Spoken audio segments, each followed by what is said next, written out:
In this video, I'm playing a 5-point match against XG and analyzing it. Thank you for joining me. I hope you enjoy this video. Please let me know. Please like and subscribe, and you'll be notified every time I upload a new video. Let me know what you think in the comments below, what you'd like to see in future videos, so I can work on that. I appreciate your super thanks. These small donations help me continue to create the high-quality content that you enjoy. And now with the new membership feature, you can get exclusive access to the most popular videos. My book, Backgammon and Backgammon Strategies, is available. There's a link in the description to where you can get it. And if you're interested in lessons, please contact me via email. My email address is in the description. I'm playing a 5-point match against XG on a beautiful Backgammon Galaxy Monte Carlo board. Rain makes these XG boards. There's a link in the description to where you can get them. I'm playing the black marble checkers at the bottom, XG the white marble checkers at the top, and with an opening 2-1, just simply slot, unstacks the two heaviest points, 3-2 splits, trying to make the advanced anchor. With the 5-3, I'm going to cover, and with the 5, I'll just bring one down to redistribute a spare. It's really nice to have a spare on the 8-point. 3-2 is going to anchor and come down. 4-1, nothing really better than to make the bar point. It creates a solid asset. You don't really want to split the back checkers. I do actually want to, but there's no really good constructive way of doing that. With the 6-4, makes the bar point. Double 2. Okay, so now when your opponent makes an advanced anchor, it becomes increasingly important for you to make an advanced anchor. The race is equal, and what else is there? 1, 2, 3, 4? No. I could make a solid 5', but that's going to leave these stranded and leave a direct shot along with 6-3. So this is pretty clear. All right, play safe. It's a mutual holding game, so usually when the race is close, both players play really safely, and you wait for a nice double to escape. Okay, double 3. 1, 2. Guess I'll have to go all the way to the bar point. Can't move the back checkers. 5-3. Now I'm ahead in the race. Just play like that, 3-1. So when you're ahead in the race, you want to be careful. So here, I don't want to abandon the anchor. I don't want to leave a shot. 5-4. Now he can come out with both. That's the double falcon play. That's more safe because I have no midpoint. Okay, 5-4 for me. I can't do something like that. It leaves a direct 6 shot, 7s, 8s. That's a lot of numbers.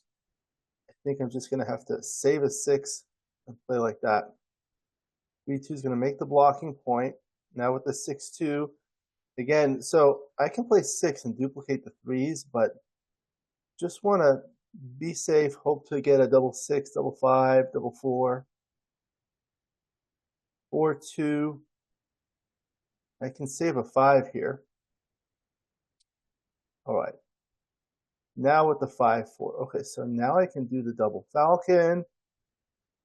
What does that leave? 5s and 4s, 6s, 4s, and 1s cover. Just play safe for one more roll.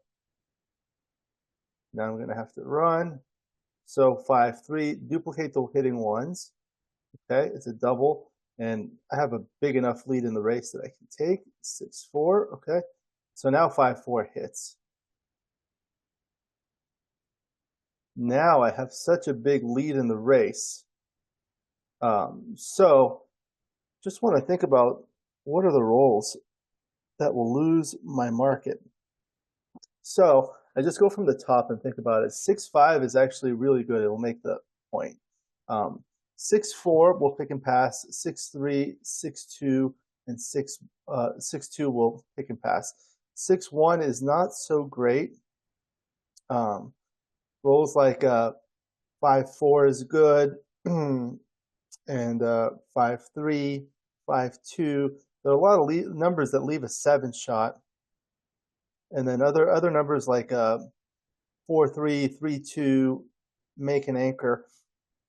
If I missed subsequently, then it's probably going to lose my market because I'm up by so much in the race. I do have a lot of wastage here, so these extra checkers are wasted, so that's going to decrease my race lead.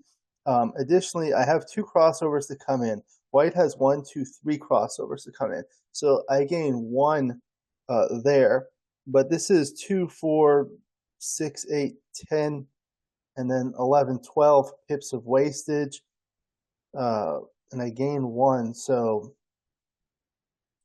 11. So that's still enough of a racing lead that I think I can redouble. 5-1. So I guess I just hit, leave some dancing numbers. 5-2 hits back. 6-2. Okay, now I have to pass this one. Okay, down 5 away, 1 away Crawford. 3-1 makes the point. Another 3-1. So this may be one of those where you can play 2 up because it freezes the 8-point and the 7-point. Leaves a double shot if he makes the 5-point with a 3-1, for example. 6-4 runs. 4-1. So 4. And then just spread things out with the 1. I don't care about gammon wins nor losses. So 6-1, I'm just going to bring more checkers into the zone, try to build my board. 3-1. Do I need to make the anchor? I could make the anchor, but do I need it? I think I could just stay back. Anchors are devalued at these kinds of scores because anchors help you, it prevents you from losing gammons, and gammon losses don't matter at this score. 5-4 points on head. Okay, double 3. 1, 2, 3, 4. Just make a stronger board. It's trying to come in safely. So I can slot the next point and bring 1 down, or I can just bring 1 all the way. This is probably better for the race. That gives me better racing equity in addition to hitting equity. Okay, so double 5. That was a good racing number. So this is 1, 2, 3, and 4. Okay. All right, so now it's an even race. So I do want to get this one back. Don't want to leave it stranded by breaking the midpoint. So 1, 2, 3, 4, I guess.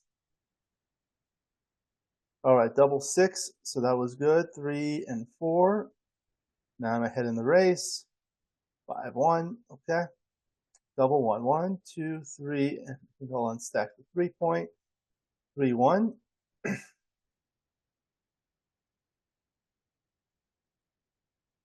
Double 5. This is just a simple game. 1, 2, 3, and 4. Double 2. 1, 2, 3. I think 4. Here, if I roll a 2, it fills in the gap. That's what you want to think about in these types of positions. And that's gin.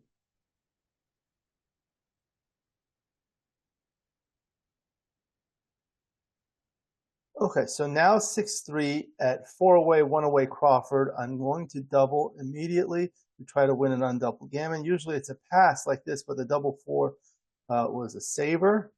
So you can take. Now with the 5-1, let's make the anchor. All right, another mutual holding game.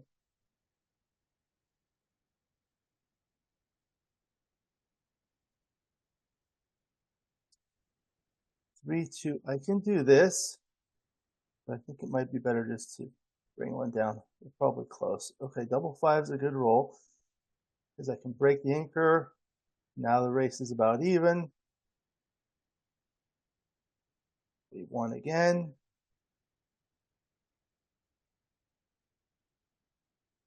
6-2. So just make the point.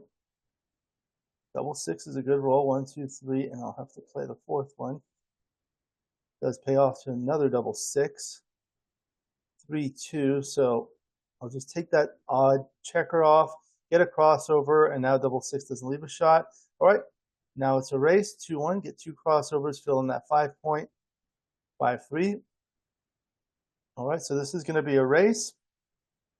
If I win, I get to see another game, but it's not looking good right now.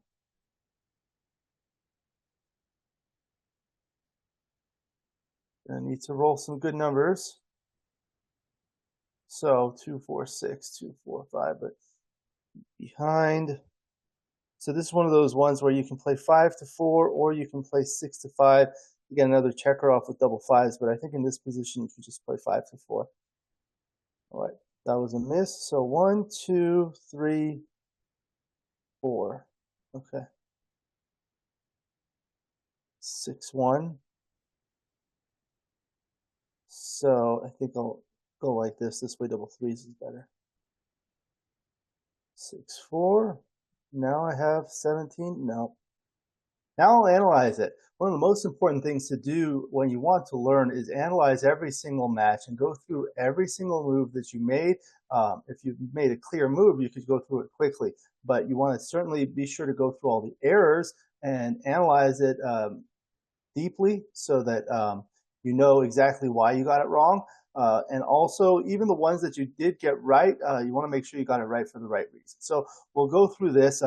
People like the arrow, so I'll put the arrow. So starting from the top, the 2-1 is the simple slotting play.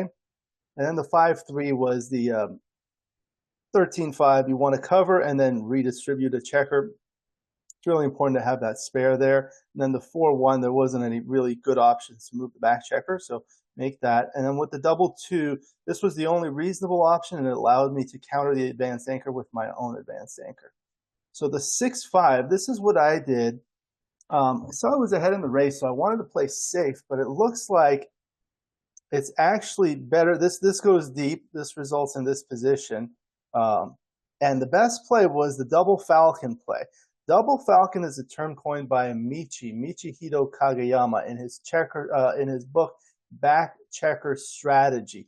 And basically what it means is when you have an anchor, the double falcon is bringing both out to fly like a falcon out into the outfield.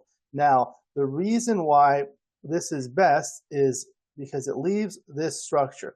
If white's going to hit, he'll have to hit by breaking the midpoint, except for like a fly shot. The only time it's right to hit is with the double 5. Here, because the 2s and 3s that hit are duplicated, it's actually not correct to hit with 2s and 3s. So you can see with like 2-1, 3-1, 4-1, 4-2, 3-2, rolls like that, that's actually not supposed to hit. So let me take a look. This is the dice distribution. So basically what this is it shows play A, actually,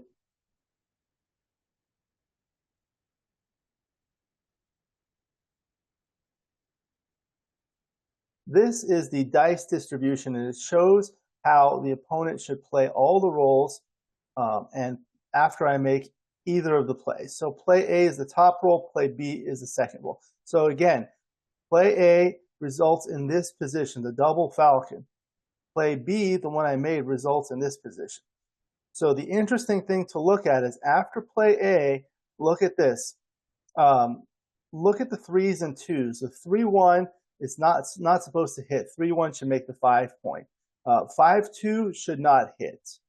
Okay, 6-2 should not hit.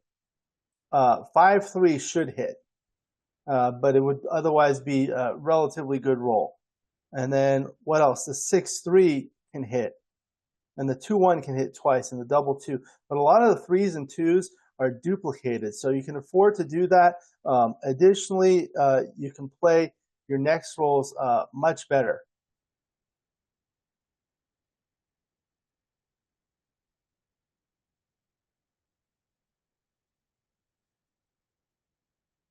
Not huge swings, but it's going to allow you to bring things home much better. Okay, so that's a good lesson.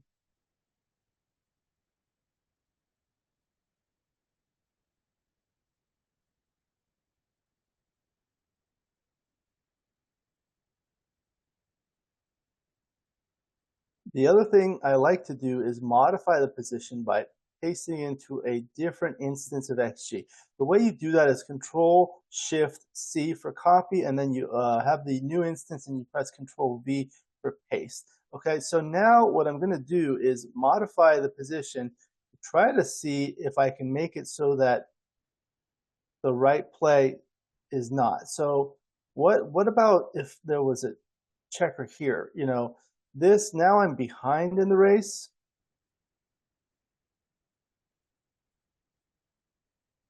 So let's see what happens. But now there's a spare here that can be hit. Okay, so it's still right, even with the spare. Okay. What was the one I made? 13, 7, 6, 1. But now it's very close. So this is best, but now this is only an 8 millipoint error. So that indicates that this spare is really useful because now he can hit here without breaking the midpoint. Okay, so let's put this spare back and let's see how much of a difference does it make if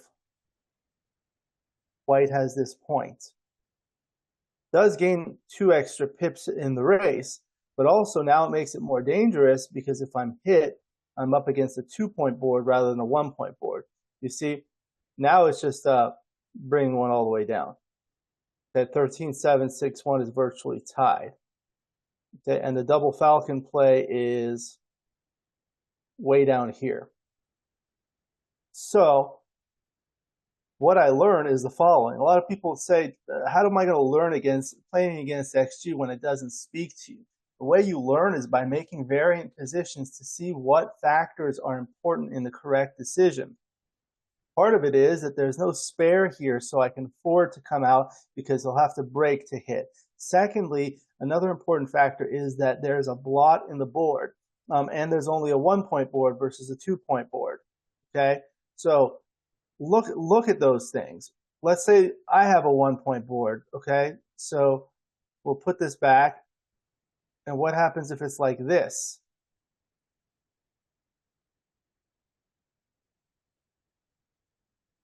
Now I'm also behind in the race. So you have to be more careful in these types of situations. Yeah. Again, now the double falcon is way down here. It's still a blunder. Okay, so that's a great way to learn. All right, next one, the 4-2. I just had to make the point, and then the double 3. There was nothing really productive. I would have liked to have stayed there, but I couldn't move the back checkers. I really would have wanted to move the back checkers. Then the 5-3 just had to play safe somehow, and the 3-1 was just coming over. And the 6-2 here in these mutual holding games, you really have to play safe if the race is close. With the 5-4, I couldn't afford to do the double falcon play here. You see this resulting in this. That's a blunder now because they're direct 6s, they're direct 7s. But let's see what happens if we modify the position so that it's maybe like this. And now there's a 5-4 to play. So look at that. Now this play is right. Okay, so what's the difference? In the original position, if you make this play, it results in this position. So now you can be hit with 6s, 7s, and 8s. So 6s are 17 numbers. And then 5-2 and 4-3 are 2 more numbers. And then 5-3 and double 4 are 3 more numbers. So that's 7 plus 17 is 24 numbers. Whereas here it's only 7s and 8s. That's 12 numbers. Twice as many, half as many numbers as the other one. So it's a matter of shots. You're up by a lot in the race, and you just have to see how many shots you're leaving. You can't afford to do that when you have that many shots, when you leave that many shots. Now, what happens if things are a little bit different and you make the board weaker? So what about now? Now I'm not quite as ahead in the race, so it's still not right. What if the board were weaker and there's a blot in it? Now because of the weakness of the board and the blot on the board, you can afford to make the double falcon play, volunteering direct 6s, 7s, and 8s. So that's 24 numbers as we counted earlier. There's nothing really good that's like really good, like double 4. Does double 4 work? It does hit, but it doesn't hit and cover. Only double 6 hits and covers. So those are the kinds of things that you want to think about. Okay. Next one, 6-2, just continuing to play safe. 4-2, had to play here. It looks like this was close. probably because of the blot in the board. 5-4 again. I couldn't make the double falcon play here. All right, so been discussing the double falcon play. Highly recommend Michi's book, Back Checker Strategy. You can learn a lot from there. The 5-3 was forced, the 5 was forced to come out, and the 3 you want to just duplicate.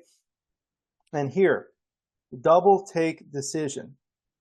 So this is the position. White's winning 65% of the time with 11% gammons, but black's still winning 35% of the time with less than 1% gammons because I'm so far ahead in the race. If I missed, I'm doing really good.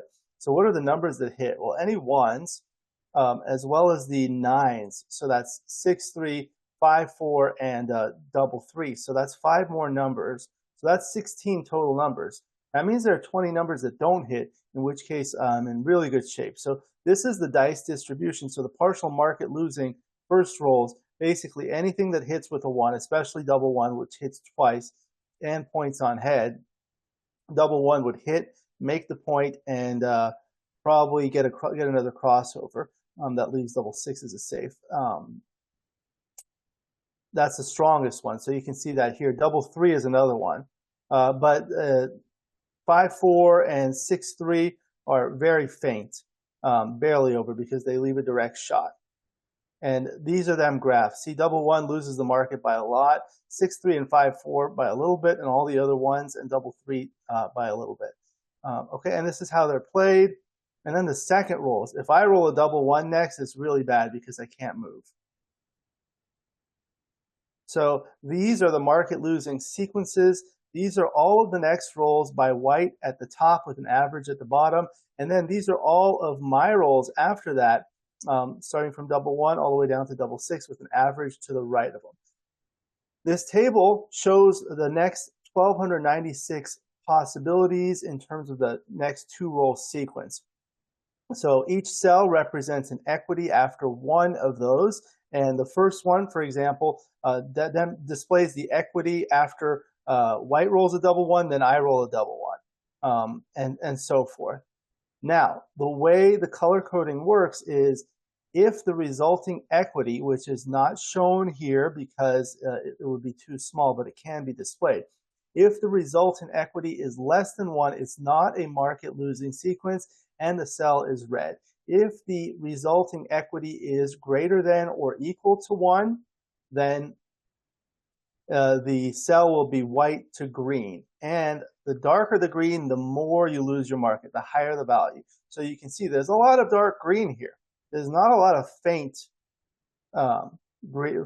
green or white. Okay, so that means it's a high volatility position. The next sequence is going to make a big difference in terms of what happens. And this one shows the equity heat map for the taker.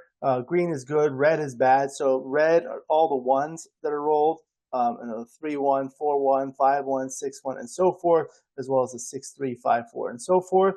These are the jokers, all the ones. You see, there are many of them, okay? And they're big. And then these are the anti-jokers. So you look at that, and basically the main reason for the take is because I'm up so far in the race. Okay, I'm up by 21 pips in the race. So let's put it on another board here.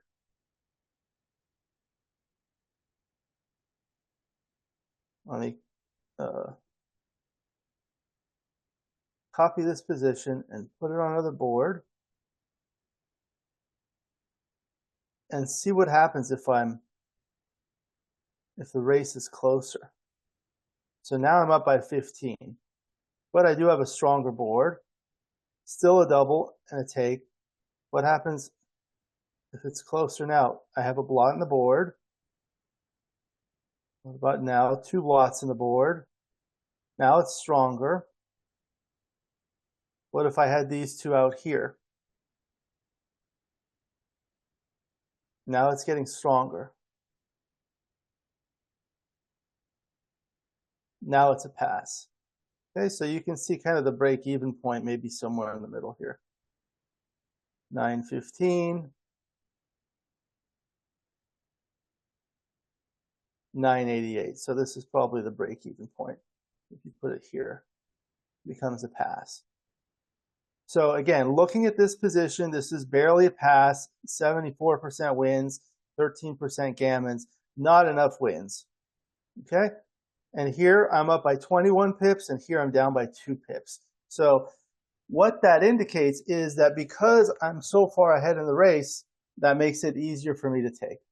Okay? So then we rolled a 6-4 running, and then I had the 5-4, and that was a good roll. So it hit. Then the 5-2, and then this is the redouble position. Basically, the doubles, double 2, 3, 4, 5, or 6. So double 2 will hit, pick and pass. Double 3 will also pick and pass.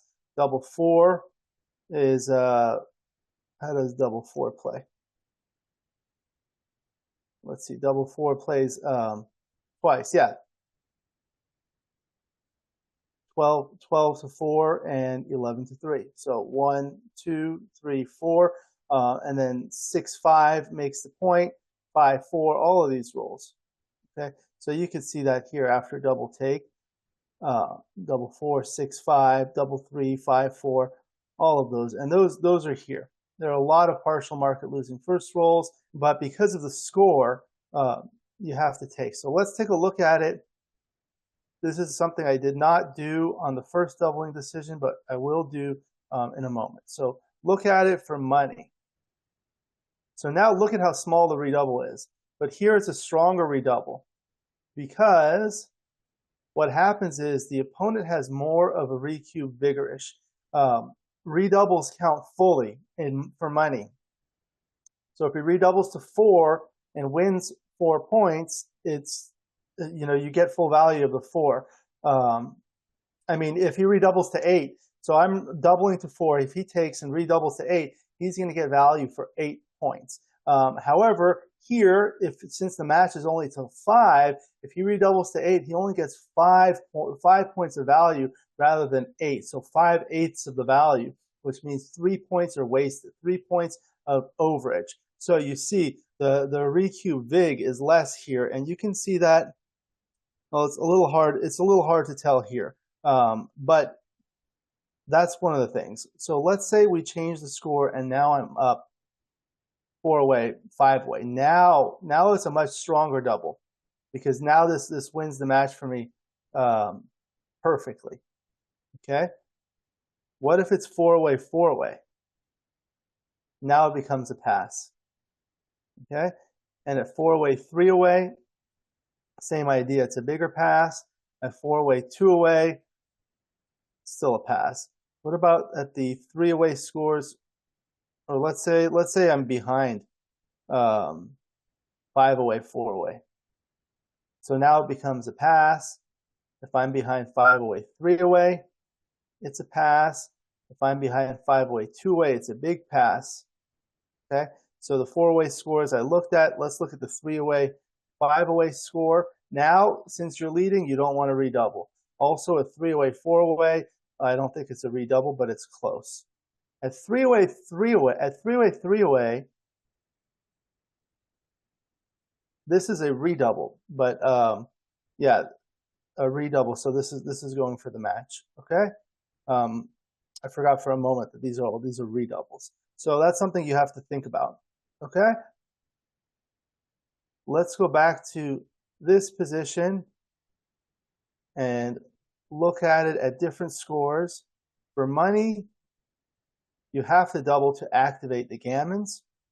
Okay, in the match we saw. So let's say it's 5-away and now I am 4-away. 5-away is doubling 4-away. It's a stronger double. At 5-away, 3-away, it's a stronger double. At 5-away, 2-away, it's not a stronger double because 2-away wins the match perfectly. Now, what about the 4-away scores? 4-away, 5-away. Now it's more aggressive because you want to get to 2-away. At 4-away, 4-away, it's still a double. What about 4-away, 3-away? Now it's a stronger double. And at 4-away, 2-away, it's not gammon enough to make it a pass, but it makes it a stronger double. What about at the 3-away scores? 3 away, 5 away, it's not quite a double. But at 3 away, 4 away, let's see if it becomes a double. No, it's not a double. At 3 away, 3 away, you want to double more aggressively, and it becomes stronger. At 3 away, 2 away, it becomes a stronger double.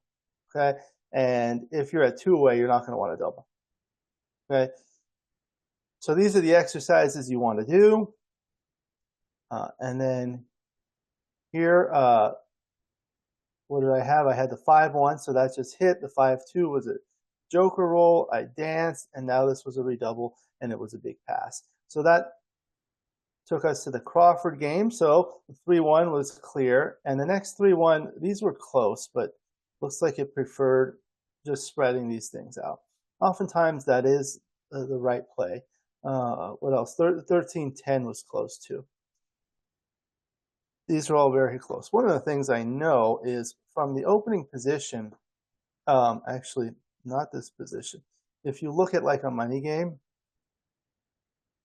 if white rolls a 6-1, then you roll a 4-3, the right play is to bring 2 up.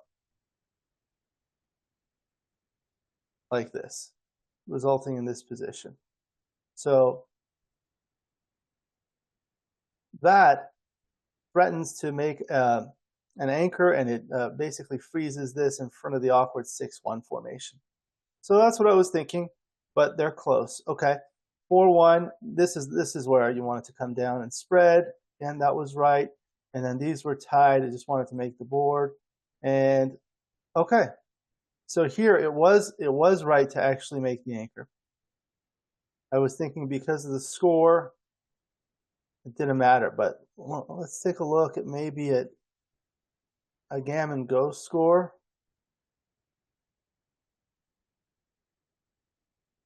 Crawford game.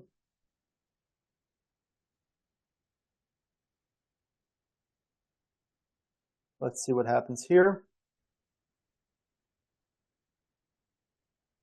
Now you don't need to make the anchor, but it is better to go up a little bit. Oh, to threaten that one. I guess it does threaten that blot on the 14. Okay. Then the double 3 is 1, and then make the point. 5-2. They were close. Not a big difference. And the double 5 was just bringing it in. Double 3, I couldn't move. I just had to play on this side. Double 6 was a good roll. I got to bring everything around. And then the 5-1 was 2 in. There was nothing special here. I ended up winning, and it went to the next game. So 6-3 is a split. Double 4 was a great roll, and then it becomes an automatic double and a take.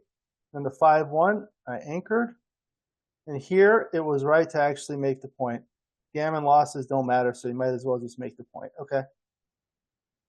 And the 3-2, I did look at this one. I guess it's the same idea. You want to make your board. The double 5 was great. I could have brought one in. And then I just had to play safe there, play safe there. Double 6 was a great roll. 3-2, I had to bring 2 in. 2-1, just get 2 crossovers. And there was nothing much left in the bear off. And that was that. I ended up winning the match. I don't really look at whether I win the match or lose the match, because when I play against XG, it's for practice and for learning. I don't care about winning or losing. Because that's not the goal. I never look at this luck. I don't even know what it means, but people are really infatuated with looking at the luck. I don't care about luck, because in the long run, luck evens out. All the positive luck that you get evens out with the negative luck that you get, and vice versa for your opponent. If you focus on luck, you're going to lose your focus on making the best plays. Everyone's going to get good rolls, and everyone's going to get bad rolls in the long run. That doesn't matter. It's whether you make the right plays. You cannot control the rolls that you get, but you can only control the way you play your moves. So that's what you want to focus on. You want to look at every move that you made and make sure you made the right play. And if you made the right play, you made it for the right reason. And if you made an error, go look at the reason why and change the position, change the score, look at the dice distribution, try to figure out why your play was wrong and why the right play was correct. That's how you learn. Um, Once I started doing this, my my levels got improved significantly, and that's what I tell my students. Just every match that you play, make sure you analyze it, and usually you take more time to analyze it than to play it, unless it was a relatively straightforward game. But if it was a relatively straightforward game, it's probably quick anyway. Don't look at errors as something negative. Look at them as an opportunity to learn and an opportunity to improve. So that was the 5-point match against XG. Thank you for joining me. I hope you enjoyed this video. Please like and subscribe, and you'll be notified every time I upload a new video. Let me know what you think in the comments below, what you'd like to see in future videos, so I can work on that. I appreciate your super thanks. These small donations help me continue to create the high quality content that you enjoy. And now with the new membership feature, you can get exclusive access to the most popular videos. Again, my book, Backgammon Strategies, is available. There's a link in the description for where you can get them. And if you're interested in lessons, please contact me via email. My email address is in the description. I look forward to seeing you in future videos. And until then, keep rolling your dice.